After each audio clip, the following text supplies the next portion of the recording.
Hi friends, welcome back to another video, and if you're new, hi, my name is Paris. Today's video is going to be a May wrap up, a June TBR, and a haul. A little warning, my wrap up is very poor. I read one book this month, but it's okay because we have other books that we're going to be talking about, like the books I want to read in June and some of the books that I bought in May.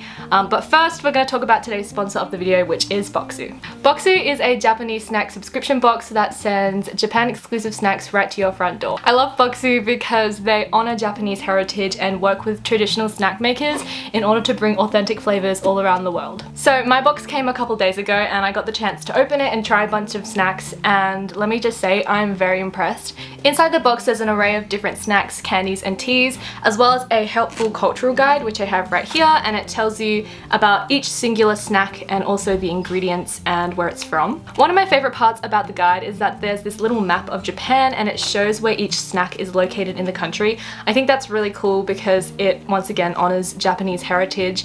Before filming I tried a few of the snacks, and some of my favorites by far is this mochi. It's really yummy and sweet. I've actually never tried it before, but I've always wanted to. Another one of my favorite snacks in the box is don yaki. It's really yummy. It's kind of like, tastes like soy sauce. So I thought that I would do a little unboxing for you guys so you can see what's in the box if you plan on getting one of your own. So we have a thank you card, and then this is a little more in-depth look into the cultural guide. You can see that all the snacks are categorized by season, so it's super handy. And then getting into the actual box, after I filmed this video I got a chance to try some more snacks. So I do have some more favorites, however I haven't tried the first three here, so the candy, the red bean donuts, and the tea. But the next snack is kind of like this fluffy, nutty, crunchy snack, and it's really yummy. This one in the orange packet I can't have because I am vegetarian. This is a really yummy sesame seed cracker. And then this cookie is one of my favorites. It is apple and caramel and it is absolutely delicious. This one is not vegetarian, but my family will enjoy it. This one's super yummy. It's like a soy sauce little mini crackers. These edamame beans are delicious. I ate both packets really quickly. Mochi, super yummy, super soft and squishy, super sweet, love it. And then moving on, this little packet here, I haven't had it yet, but I will be having it soon. I did try this cake. Matcha isn't my favorite, but I still enjoyed it. I haven't had these strawberries yet, but I'm super excited. This one here is not vegetarian, so my family will enjoy that. And then these ones are not my favorite, but they are still super yummy. They're like cherry sweet potato chips. So that is everything in the Seasons of Japan box. When ordering the boxes, you can choose between the options of getting an individual box, a single month, or a multi-month subscription starting at $36.99 per month. First-time customers will receive the Seasons of Japan box, which is this one I believe, so it has a bunch of different snacks from each season obviously, so spring, summer, autumn, and winter. If you didn't know, a few years ago I actually visited Japan with my family for a 3-week trip, and some of my favorite memories revolved around the food that we got to eat while we were over there. Bokksu allows me to travel back in time and re-experience those flavors and the food that I absolutely love to eat. Asian food is definitely my favorite by far, and Asian snacks are just... But in specifics, I love Japanese snacks because they're so creative and yummy and really unique compared to other snacks that we have here in Australia, so bokksu is a really great subscription box to experience new things. You can get 10% off your own authentic Japanese snack box by clicking my link down below and using my code here. Make sure you use my specific link so that bokksu knows that I sent you and I can continue working with them. A big thank you to bokksu for sponsoring this video, and now we're going to move over to the books that I bought in May. The first book that I got in May, I actually got in a book box. If you don't know, I'm an influencer for a book box called Quotes and Curses. For the April book box, it was witches themed. So we have Gravebriar by Casey L. Bond. This book is by an indie author, and the tagline is "Sometimes witches hunt their own." And to be honest, anything that's revolved around witches, I'm interested in. If I'm being completely honest, I don't know like the full plot of this book. I do know that the main character is in a coven of witches and she has been accused of something. Everyone else in her coven is a green witch and her magic lies in potions, and apparently that is what gets her to be in line to be executed. So as she's about to be executed, the boy that's meant to be executing her is the only person who believes her. She escapes somehow and finds a dark witch to help her clear her name, but obviously there's a catch to it, and then it goes on from there. This book is absolutely gorgeous. The cover is super beautiful. I absolutely love it. And also the inside pages are gorgeous as well. Here is the map on the inside. The inside pages have patterns on them, specifically where the chapters begin, and it is just super gorgeous. I hope it's focusing, but look how pretty. Also, I forgot to mention I got a new camera microphone setup, so the quality is probably better and whatnot. I forgot, that's like a real big moment here, but yay, I got a new camera, I got a new microphone. Forgot to mention that before, but how fun. The next book is kind of like a household favorite, I think, and that is Vampire Academy by Rochelle Mead. I don't really know anything about this. I just know that it's like a really well-known popular best-selling series, and I saw that it was on the shelves, so I was like, why wouldn't I grab it? Because I've wanted to get it from the bookshop for a while, but I was like, surely I could find one in an op shop. Since it's kind of like, you know, Twilight and the Hunger Games, you usually find those series in op shops or thrift shops, whatever you call them. So luckily I found this one there. Obviously it's about vampires, and that's all I know. I think there's romance in it, but that's genuinely all I know about this book.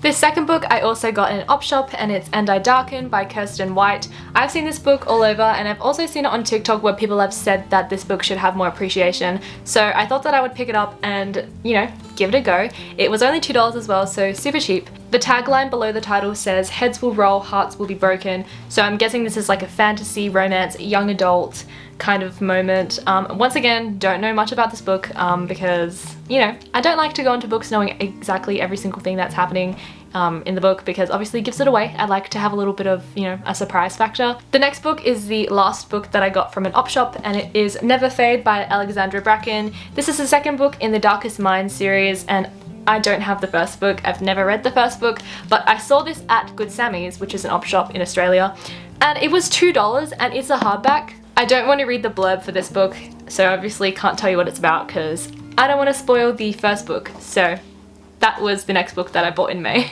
These next two books are part of kind of the same topic that I'm studying at the moment. If you don't know, I practice witchcraft and I personally am a witch. So I have been studying also paganism and specifically the religion Wicca.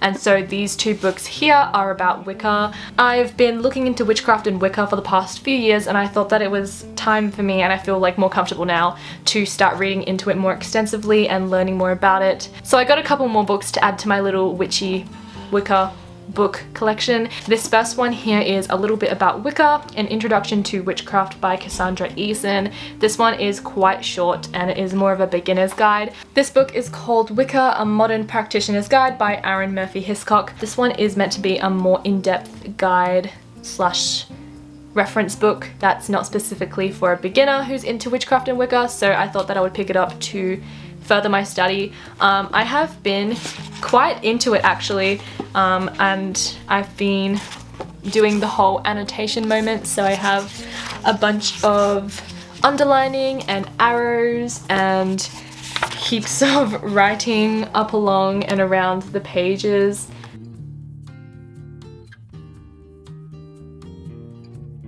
Moving on to the books that I read in May. First of all, if you haven't watched my last video, you know that I've had a little hard time with my mental health and just being motivated. I was in quite a big reading slump last month, so, you know, it was a hard time, and I only read one book, and you can probably guess what that book is because I run a book club. If you don't know, it's called the Fae Folk Book Club. The links for like the Instagram and stuff is all down below if you want to join. But the book that we read for May is A Curse So Dark and Lonely by Bridget Kemmer. This book is a Beauty and the Beast retelling, and it is a young adult fantasy romance. I gave it 4 out of 5 stars, I'm pretty sure. I was quite impressed with it, and I also got the second book a couple months ago, so I'm excited to dive into that one as well. A Curse So Dark and Lonely follows 2 characters, Prince Ren and Harper.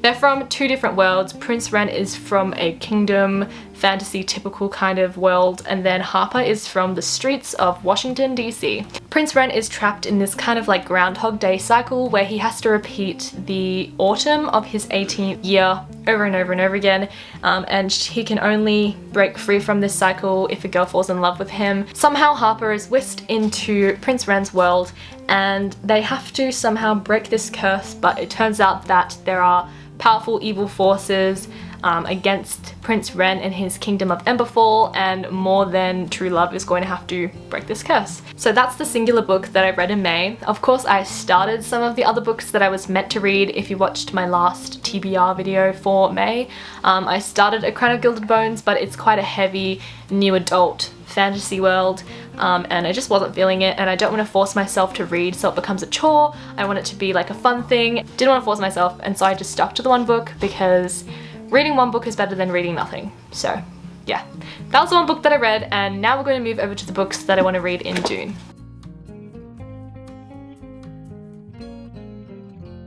For the books that I want to read in June, we're going to start off with the Fae Folk Book Club Book of the Month, which is An Enchantment of Ravens by Margaret Rogerson. This book is a young adult fantasy romance, and it is quite short. It follows our main character Isabel, who is an artist, and all of her clients are the immortal Fae Folk. One day she has a royal client, which is Rook, the Autumn Prince. She makes a really terrible mistake and paints his eyes in a sorrowful way. Rook is really angry at this for some reason and takes her away to stand trial for her crime, but as this is happening, the kingdom is being attacked by all sides and they have to depend on each other and possibly fall in love. So that is the whole story. I'm super excited to get into it. Moving on, we are going to move over to a book that I'm currently reading at the moment, and that is The Song of Achilles by Madeline Miller. I'm finally getting around to it. I know everyone's been like, Paris, you need to read The Song of Achilles. It's like my favorite book. Read The Song of Achilles, it's so good. I'm reading it, everybody, and I'm really loving it.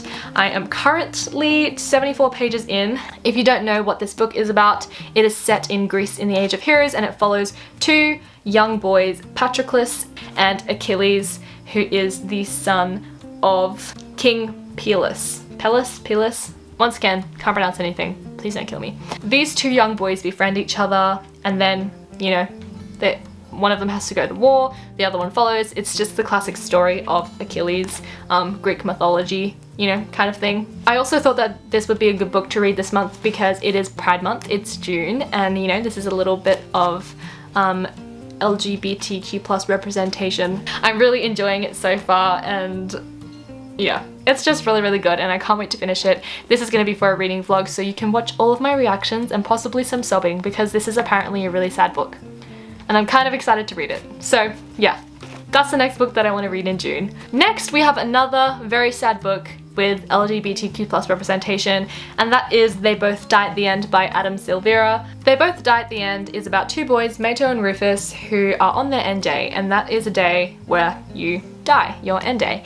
And they want to make a friend on their end day, and luckily there is an app for it called Last Friend, and so they meet each other on this app. They're total strangers. They meet each other and they basically spend one last day together on their end day. The last sentence of the blurb says, Rufus and Meadow are about to meet up for one last great adventure to live a lifetime in a single day.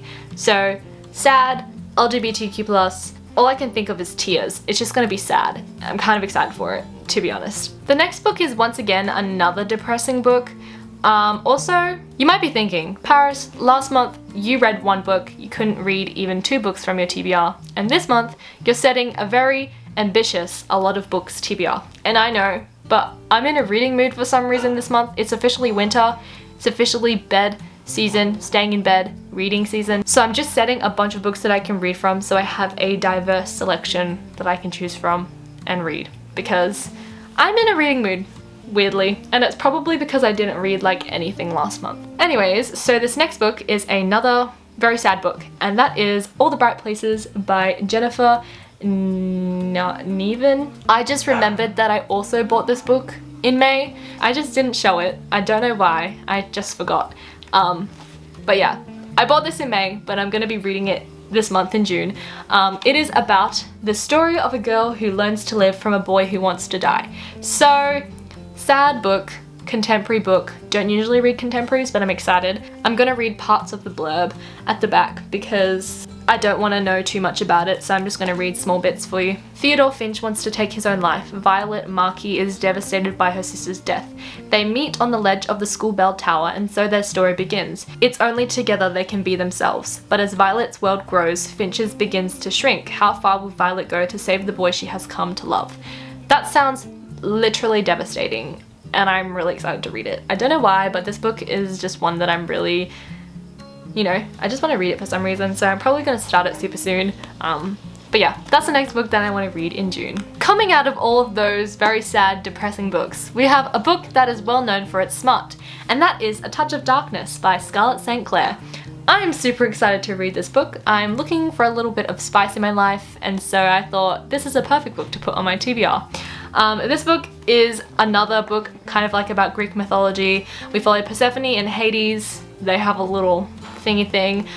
There's something like they're in the real world and Persephone wants to live a normal life, but then she makes a bet with Hades, who has like a gambling den, and then she has to go to hell or something. I'm excited for it. Can't wait to read it. Looks fun. I have the second book also, so possibly I might read the second book if I get really into it. I highly doubt it though, so we're not going to set too high of expectation, but yeah.